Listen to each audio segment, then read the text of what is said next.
See, there is no such thing called as enlightenment in experience. Try and understand this very, very clearly. Pause for a moment. Stop your thought process. Just break away from all your ideas, concepts, everything, and just listen for a moment. Just be with me, be here for a moment. Enlightenment is not an experience. It is not like drinking a cup of coffee and saying, "Oh, I like this coffee." Enlightenment is the cessation of all experiences. It is the end of all experiences. So stop talking about enlightenment. You don't know what enlightenment is. When experience ends, there is awakening. Now, what happens after that, only an awakened person knows.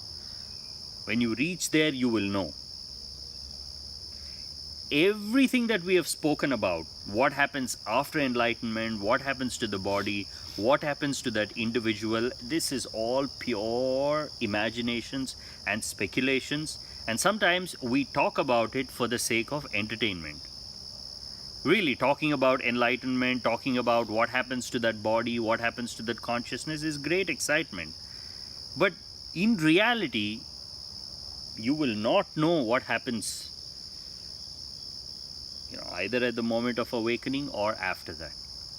So firstly, it is not an experience. Since it is not an experience, it has absolutely no effect on the process of life that is happening all around us. No effect whatsoever. It is not awakening that changes the quality of existence around us. It is an awakened teacher. The person who comes back from that realm, again, comes back is just metaphorical. He is not gone anywhere to come back. There is no going out, coming in. None of these things exist.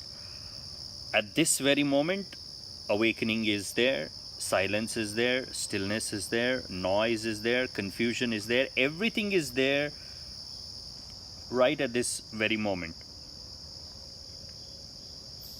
If you can tune into that, you find it. It's not going anywhere. It's not an experience. Can I be with it? If I want, I can choose to be with noise. If I want, I can choose to be with silence. If I want, I can choose to be with stillness. If I want, I can choose to become that tree. That much of control to be anything, anytime, is what awakening is. Because an awakened person is not bound to the body, he can drop the body. Not literally again. The body is always there. The biochemistry, the science that is happening in the body, nobody can change it. It is always the same. See, this is where sometimes when an awakened person starts talking about his spiritual experiences, scientific people simply get disconnected. What nonsense is all this? We know how the body functions. I know the weight of my body. I know what it is made up of. What do you mean you can just transcend the body? Too many questions. But we don't go too deep into realizing that even the weight of our body actually comes from where we live. If you were to be living on Jupiter, your weight would be different.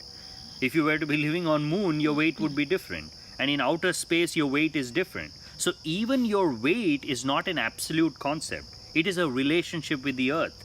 Everything is a relationship. Your breath is a relationship to the earth. What you see is a relationship to the earth. What is absolute in you?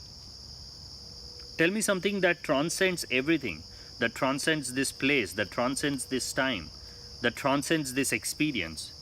There's nothing there. Only awakening reveals that transcendental state.